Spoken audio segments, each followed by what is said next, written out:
This is it, the final drive of the year, and the stage couldn't be bigger for our three local teams. Win and head to Camp Randall to play for a state championship. Or lose and your season comes to an end one game short. Monroe, Columbus, and Darlington all hoping to be playing next week in Madison. And we'll start with Monroe. The Cheesemakers were in this exact spot last season, only to come up short to the eventual Division III champion.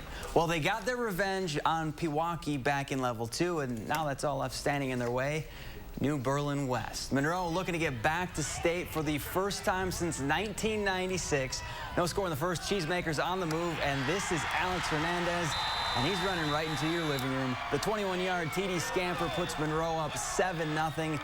And it was kind of all over from there. Second quarter now, and more Cheese. This time it's Tucker Markham running in untouched for another tutty. Monroe moves on to the Division III state championship game. They'll face West Salem Friday morning at 10 a.m. Now, similar to Monroe, this is where things went south for Columbus last season. They fell in Level 4 of the playoffs. Well, they clearly came back this year with a chip on their shoulder. A perfect regular season record, dominating every week of the postseason. And the only team standing between them and Camp Randall is Freedom. It's a slow start for both sides. Heading to the second quarter, Freedom up 3-2. Well, Columbus more than ready to find the end zone. So what do? You give the ball to Colton Brunell.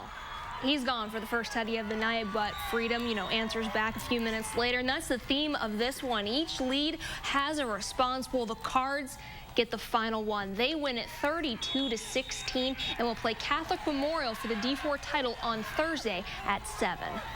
Darlington is no stranger to deep playoff runs. They've been to state 12 times in program history. That's second most all-time behind Arrowhead, Edgar, and St. Mary's Springs, who are all tied with 13 appearances each.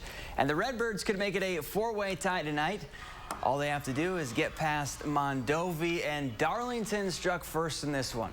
Ty Crist makes one cut, and he gone. 73 yards to the house. The Redbirds take a 7-0 lead. But the Buffaloes would answer in the second. Dawson Rudd decides he's going to keep it, and then he hits the B button and spins his way in for the score. And Mondovi ends Darlington's season 14-7, the final.